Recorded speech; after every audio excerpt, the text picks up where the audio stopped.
Hello and good morning, everyone. I welcome you all at Words IAS. I hope everyone is doing well.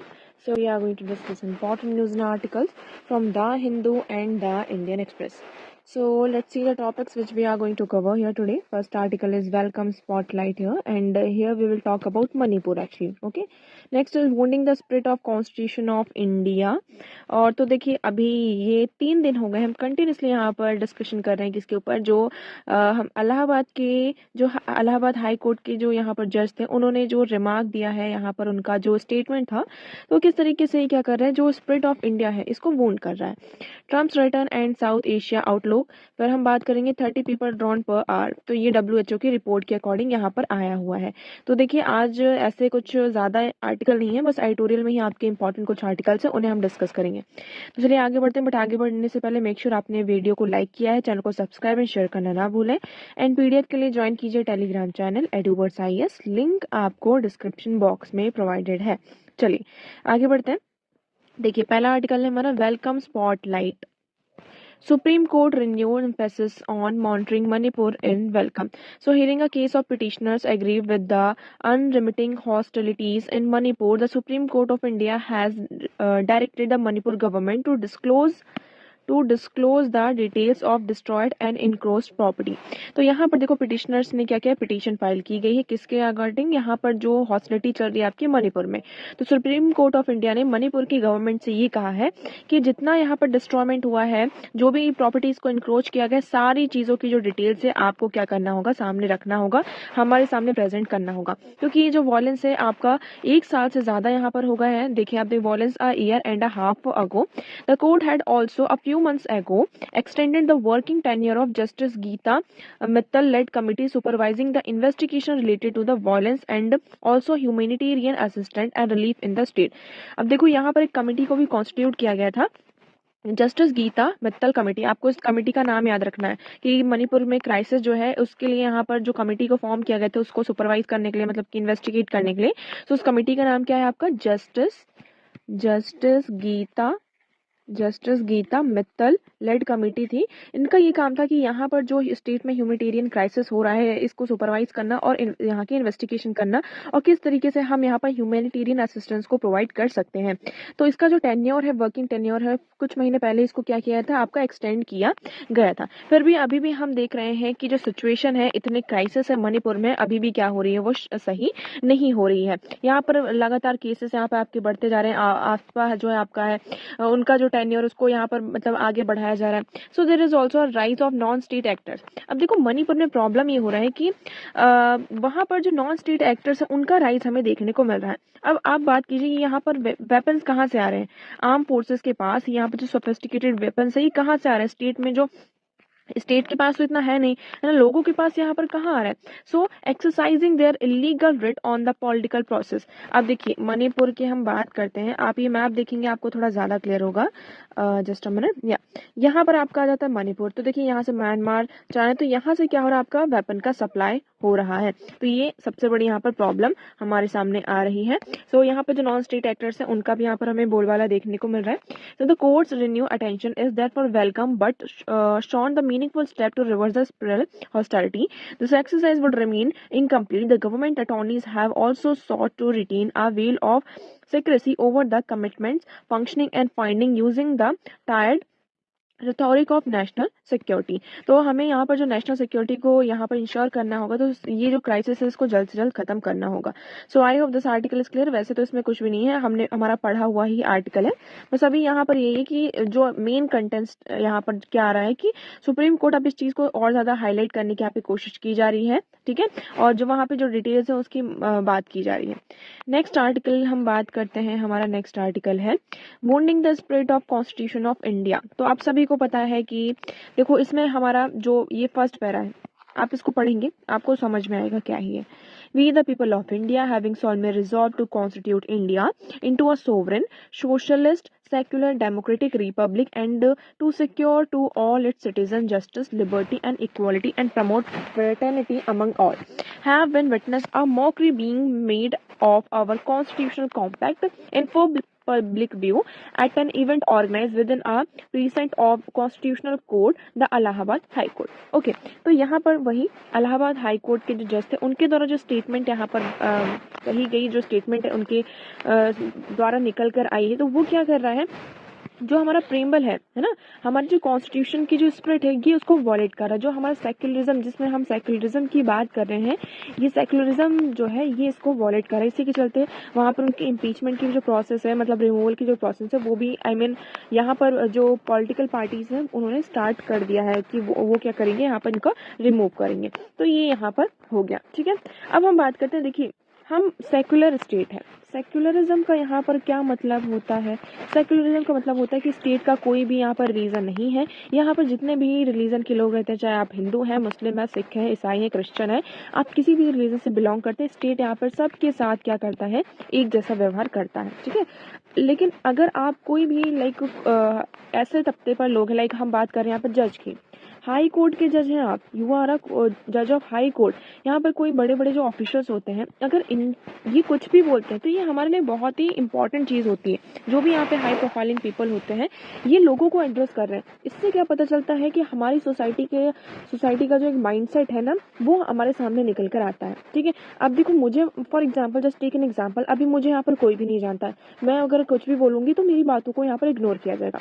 And on the other hand, अगर यहाँ पर हम बात करते हैं हमारे प्राइम मिनिस्टर नरेंद्र मोदी जी की, ठीक है, वो एक प्राइम मिनिस्टर है, अगर वो यहाँ पर कुछ भी बात बोल देंगे तो वो हमारे लिए क्या होगा, अरे उन्होंने ऐसी बात बोली है। कुछ लोगों के लिए वो इन्फ्लुएंसिंग भी हो सकती है, कुछ लोग उससे मोटिवेट हो सकते हैं, कुछ लोग उससे डिमोटिवेट भी हो सकते हैं। अगर वो यहाँ पर क्रिश्चियंस के अगेंस्ट में कुछ बोल दें, रिलीजन बेसिस पर सेक्युलरिज्म के अगेंस्ट में कुछ बोल दें, सोवरेनिटी के अगेंस्ट में कुछ बोल दें, हमारे नेशन के अगेंस्ट में बोल दें, है ना, या फिर किसी कुछ और भी बोल दें, तो उनकी जो एक एक बात होती है वो हमारे लिए बहुत ही मायने रखती है। और यहीं से हमारी सोसाइटी का समझ में आता है कि आपकी सोसाइटी में क्या और कैसा सारी चीज़ें चल रही हैं। तो ये पूरा मतलब वही आर्टिकल के बारे में बताया गया है कि this is not just justice Yadav view on Muslim, nor is this a case of just of one rotten Apple.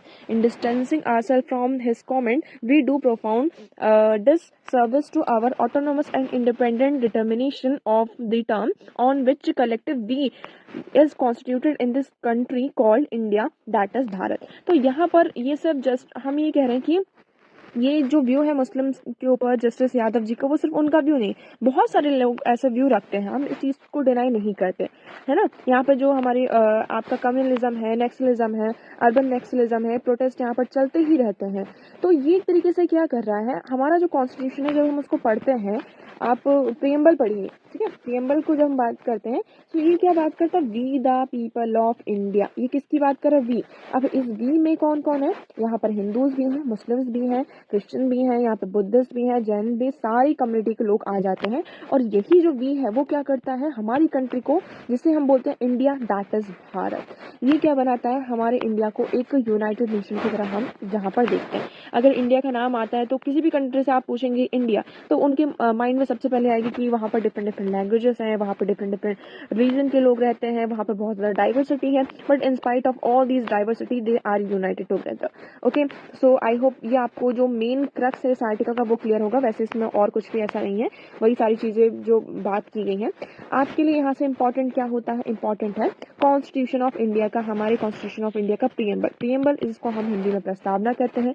ये एक प्रीटेक्स्ट है, मतलब हमारा जो कॉन्स्टिट्यूशन है, जैसे हम कोई भी बुक उठाकर देखते हैं तो उसमें एक आपका प्रीटेक्स्ट होता है, प्रीफेस होता है, जिसमें हमें, तो उसको जब हम पढ़ते हैं तो हमें ये पता चल जाता है कि हाँ, इस बुक के अंदर और क्या क्या चीज़ें हैं, ठीक है, एक हमें एक ओवरव्यू मिल जाता है कि इस बुक के अंदर क्या है। उसी तरीके से हमारे कॉन्स्टिट्यूशन का ये प्रियम्बल है, हम इस प्रियम्बल को जब पढ़ते हैं तो हमें कॉन्स्टिट्यूशन के अंदर क्या क्या हमारी जो बेसिक्स हैं उसके बारे में हमें पता चल जाता है। तो ये आपको बाय हार्ट याद होने चाहिए, क्योंकि इसमें बहुत सारे ऐसे वर्ड्स हैं जिसमें आप मैं ये नहीं कह रही हूँ कि आपको याद नहीं है, बहुत सारे लोगों को ये याद होगा, लेकिन कई बार क्या होता है कि वर्ड्स को घुमा दिया जाता है, मे बी सोशलिस्ट के प्लेस पर सोवरेन हो और सोवरेन के प्लेस पर सोशलिस्ट हो, तो इस तरीके से यहाँ पे क्वेश्चंस घुमा के आपके साथ कंफ्यूज करके आपको पूछा जा सकता है। एक बार हम इसको पूरा अच्छे से पढ़ते हैं। We the people of India, we the people of India, ये क्या कर रहा है, हमें अथॉरिटी प्रोवाइड कर रहा है, ठीक है, ये क्या कर रहा है, अथॉरिटी को, यहाँ पर अथॉरिटी किसकी है, वी, लोगों की authority. Having solemnly resolve to constitute India into a sovereign socialist secular democratic republic. हम एक सोवरेन कंट्री हैं, सोशलिस्ट कंट्री हैं, सेक्युलर कंट्री हैं, डेमोक्रेटिक और रिपब्लिक कंट्री है। डेमोक्रेटिक का मतलब क्या है, यहाँ पर हम अपनी गवर्नमेंट को खुद चूज करते हैं। और रिपब्लिक का यहाँ पर मीनिंग क्या हो जाता है, रिपब्लिक का मीन्स है यहाँ पर जो हेड ऑफ द गवर्नमेंट है, हेड ऑफ द गवर्नमेंट है ना, वो क्या है, आपके इलेक्टेड है। कैसे, मतलब कि लाइक इसमें आपके प्रेसिडेंट, मतलब प्रेसिडेंट का यहाँ पर इलेक्शन होता है ना इंडिया में। जैसे हम एग्जांपल ले सकते हैं ब्रिटेन, ब्रिटेन रिपब्लिक नहीं है, क्यों, क्योंकि वहाँ पर क्या है, अभी भी मोनार्की है। लेकिन हमारे जो हेड ऑफ द स्टेट है वो क्या है, यहाँ पर इलेक्ट होकर आते हैं, इसलिए वी आर रिपब्लिक है। And to secure to all its citizen. Justice आपकी 3 टाइप्स की हैं, कौन कौन सी, social, economic and political justice, liberty of thought, expression, belief, faith and worship. Equality की बात करें, equality of status and of opportunity and to promote among them all. हमें यहाँ पर चाहे आप किसी भी स्टेट से, मतलब किसी भी कम्युनिटी से बिलोंग करते हैं, यहाँ पर हम सभी को एक स्टेटस प्रोवाइड करते हैं and opportunity and to promote among them all. Liberty की बात करते हैं, हम हमारे थॉट्स को एक्सप्रेस कर सकते हैं, हमारे जो एक्सप्रेशंस है, बिलीफ है, faith and worship and all.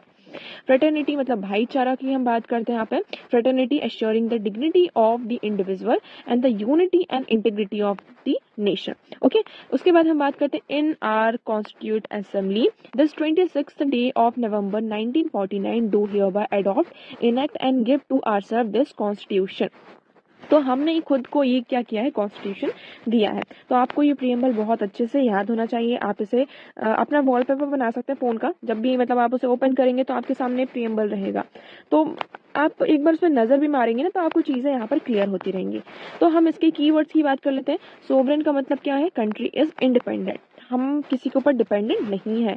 Socialist मतलब यहाँ पर हर एक इंडिविजुअल क्या है, इक्वल है। सेकुलर, स्टेट का कोई भी यहाँ पर रिलीजन नहीं है। Democratic, government representatives elected by the people, यहाँ पर जितने भी गवर्नमेंट के रिप्रेजेंटेटिव्स हैं, है ना, जो एमपीज एमएलएज हैं, उनको हम यहाँ पर इलेक्ट करते हैं, हम वोट करते हैं, ठीक है। Republic, no one should treat the fellow citizen as inferior, यहाँ पर रिपब्लिक का मतलब यही है कि जो भी हमारे फेलो सिटीजन्स हैं उसको हम यहाँ पर अपने से कम यहाँ पर ट्रीट नहीं करेंगे। और जो हेड ऑफ द स्टेट है who are elected here, okay। Liberty, providing opportunity for development and individual, so these are the key terms of our preamble here।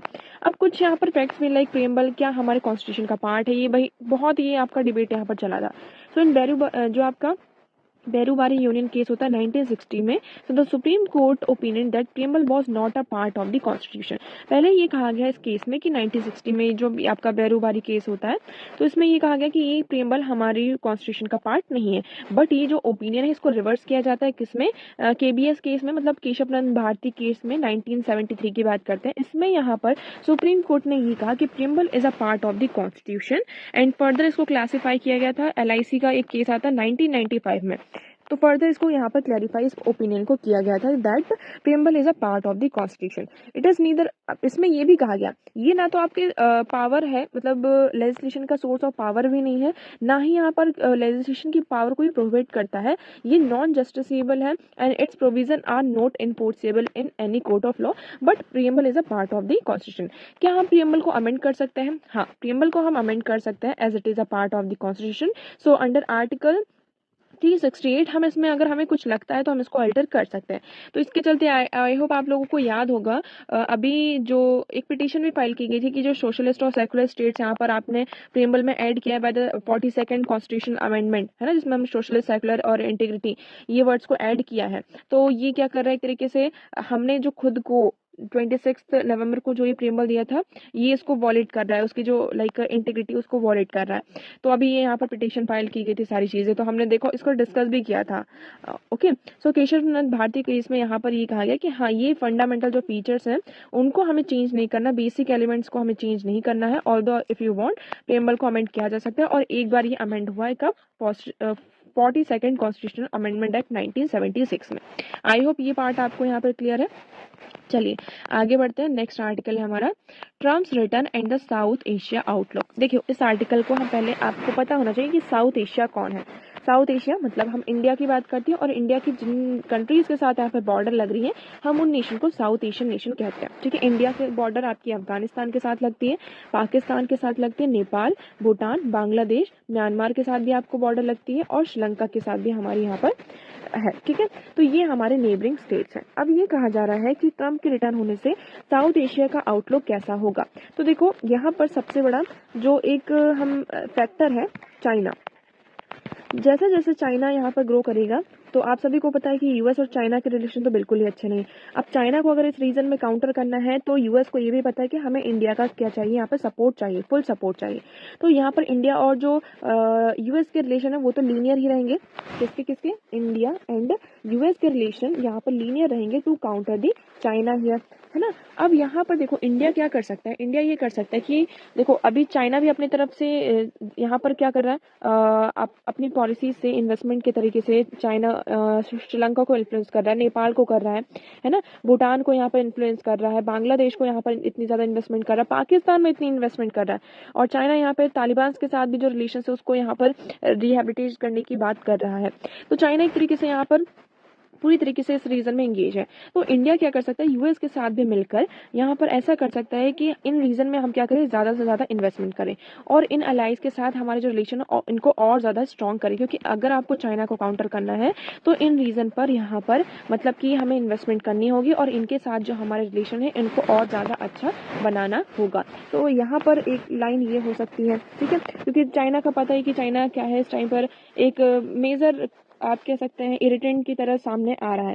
So in January 2025 Donald Trump will be sworn in a 47th president of United States of America. Mr. Trump's re-election and subsequent return to office in South Asia, he is likely to offer a distinct continuity. His ideology and foreign policy goals will continue to push for increased cooperation, collaboration, and consultation with India in South Asia. Even his leadership style, decision-making nature, and management of great power politics will provide new opportunities and challenges. ठीक है, तो यहाँ पर हमें एक new opportunities हमें देखने को मिलेगी। इंडिया यूएस के फैक्टर की जैसे हमने बात कर ली कि ये यहाँ पर अभी भी क्या है, इनके रिलेशन एक ट्रेजेक्टरी में रहेंगे। Though its Indo Pacific strategy, US wants to supplement India's regional leadership to counter China and maintain value based order. देखो अभी हमने यहाँ पे बात करी थी कि यहाँ पर इंडो पैसिफिक रीजन जो स्ट्रेटेजी है इसमें यहाँ पर यूएस क्या चाहता है कि इंडिया जो है अपने रीजनल एरिया में, लाइक हम जो बात कर रहे हैं पाकिस्तान, इन सारे रीजन में, तो मतलब ये जो मतलब इंडिया का जो नेबरिंग कंट्रीज है उस रीजन में इंडिया की क्या हो, जो लीडरशिप हो वो स्ट्रांग हो, जिससे कि वो क्या कर सके, यहाँ पर चाइना को अच्छे से काउंट कर सके। Its cooperation with India on millennium challenge cooperation project in Nepal. तो देखो इसी तरीके से क्या हो रहा है, इसीलिए यहाँ पर यूएस भी साथ दे रहा है इंडिया का, लाइक नेपाल में हमारा जो ये एमसीसी प्रोजेक्ट है and helping Sri Lanka out of its economic crisis, indicating this growing cooperation. तो ये क्या इंडिकेट कर रहा है कि हाँ इस रीजन में हमारा जो कॉपरेशन है वो ग्रो कर रहा है। Okay, beside mister Biden passive relation with Pakistan after withdrawing from Afghanistan helped India and US foster a mutual vision for the region। तो देखो इससे यहाँ पर क्या होगा, हमें ही फायदा होगा। तो वैसे तो इस आर्टिकल में इतना ही है, आप चाहे तो और भी पढ़ सकते हैं इसमें, और वैसे तो कुछ नहीं है।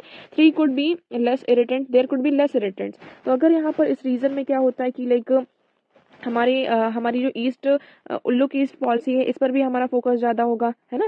सो देखो if mister Trump walks the talks he will prioritize pushing back against China. तो उनका मेन यही है कि वो चाइना को यहाँ पे पुश बैक करेंगे और जो like giving less importance to human rights, democracy and national building पर ये थोड़ा सा कम यहाँ पर फोकस करेंगे, है ना। He would also want India to take a lead in the region while US would supplement the same. तो यहाँ पर क्या चाहते हैं कि इंडिया क्या करे, अपने रीजन में यहाँ पर लीड करे खुद को, और यूएस भी यही चाहता है और इंडिया का भी यही मेन ऑब्जेक्टिव है। तो China in the region, mister Trump's confrontational approach to China will also put South Asian countries under more pressure। तो ये थोड़ा प्रेशर में भी हो सकता है, इरेटिक भी यहाँ पर चीज़ें हो सकती हैं, लेकिन कहीं ना कहीं अगर हम बात करते हैं तो ये अगर ग्रेट पावर के साथ मतलब इंडिया और चाइना यहाँ पर साथ में आते हैं, रिलेशन यहाँ पर सही होता है, तो यहाँ पर एक मेजर पोटेंशियल है कि जो चैलेंजेस अभी हम इस रीजन में फेस कर रहे हैं उससे हम ओवरकम कर पाएँ। आगे बढ़ते हैं और नेक्स्ट आर्टिकल देखते हैं। आज का हमारा नेक्स्ट आर्टिकल है यहाँ पर 30 people drawn per hour in 2021 says WHO। तो WHO ने एक रिपोर्ट रिलीज की है और इस रिपोर्ट में ये कहा कि 2021 में हम बात करें तो हर घंटे यहाँ पर 30 लोगों की जान जाती है, किसकी वजह से? डूबने के कारण से। और देखो अब जैसे क्लाइमेट चेंज हो रहा है तो फ्रिक्वेंटली यहाँ पर जो फ्लैश फ्लड जैसी सिचुएशन है ये हमें देखने को मिलेंगे। तो ये कहा जा रहा है कि हमें इस चीज़ पर फोकस करना होगा थोड़ा। और ये देखिए close to 92% of such death look place in lower and middle income countries. ज़्यादातर हमें ये जो lower and middle income countries है वहाँ पर देखने को मिली है। So disproportionately affecting the poor and marginalise. ये क्या कर रहा है? सबसे ज़्यादा जो पुअर है और जो आपके मार्जिनलाइज सेक्टर के लोग हैं उनको ज़्यादा आपका अफेक्ट कर रहा है।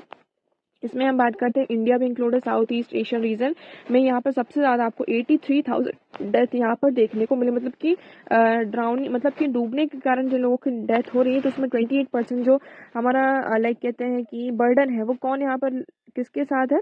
आपका यहाँ पर क्या कहते हैं साउथ एशिया, मतलब अभी हमने जो साउथ ईस्ट एशिया इन नेशन के हाथ में है। ठीक है, 28%। इसमें जो बच्चे हैं वो सबसे ज़्यादा रिस्क पर हैं। So primary risk children and young people. तो इसमें ये कहा जा रहा है कि लोगों को अवेयर कराना होगा और यहाँ पर क्रूशियल जो ट्रेनिंग्स है हमें वो प्रोवाइड करनी होंगी। लाइक हमें ऐसा नहीं करें कि हर 2 दिन में बाढ़ आई हो, कुछ भी ऐसा हो, लेकिन हमें लोगों को प्रिपेयर करना यहाँ पर करना होगा, जिससे कि हम ये स्विमिंग जैसी जो ट्रेनिंग है, वाटर सेफ्टी जो ट्रेनिंग है, स्कूल करिकुलम में हमें इसे इंक्लूड करना होगा so that we can overcome this challenge here. Okay, so more than 7.2 million people mainly children को die due to silent killer. ये आपका एक साइलेंट किलर है। इसमें यहाँ पर 7.2 मिलियन मतलब कि देखो आपके 1 मिलियन में कितने होते हैं? 10 लाख होते हैं, है ना? यहाँ पर 10 लाख होते हैं तो 7 मतलब 70 लाख यहाँ पर लोगों की जान जा सकती है। ये एक साइलेंट किलर की तरह बता रहा है कि 2050 तक सर अगर ऐसा ही ट्रेंड क्या रहा, कंटिन्यू रहा, तो यहाँ पर डूबने से लोगों की बहुत ही ज़्यादा जान जा रही। तो हमें इसको यहाँ पर बचाना होगा और हम जो ट्रेनिंग है यहाँ पर जो क्रूशियल ट्रेनिंग्स है वो प्रोवाइड करके इन लोगों को और ज़्यादा अवेयर करके इन सारी चीज़ों से ओवरकम कर सकते हैं। ओके, सो ये थी हमारी आज की रिपोर्ट। तो देखिए आज के न्यूज़पेपर में इतने इंपॉर्टेंट आर्टिकल्स थे। आई होप आपको सारी चीज़ें क्लियर होंगी और ज़्यादा कुछ भी नहीं था, जो भी था हमने यहाँ पर सारी चीज़ें डिस्कस कर ली। आई होप आपको क्लियर होंगी। अगर नहीं है कुछ भी, अगर डाउट लगता है तो आप कमेंट सेक्शन में कमेंट करके पूछ सकते हैं। वीडियो कैसा लगा एक बार कमेंट सेक्शन में ज़रूर बताइएगा। अगर वीडियो पसंद आया हो तो उसे लाइक करना, चैनल को सब्सक्राइब एंड शेयर करना ना भूलें। So that's for all today. Thank you so much for discussion.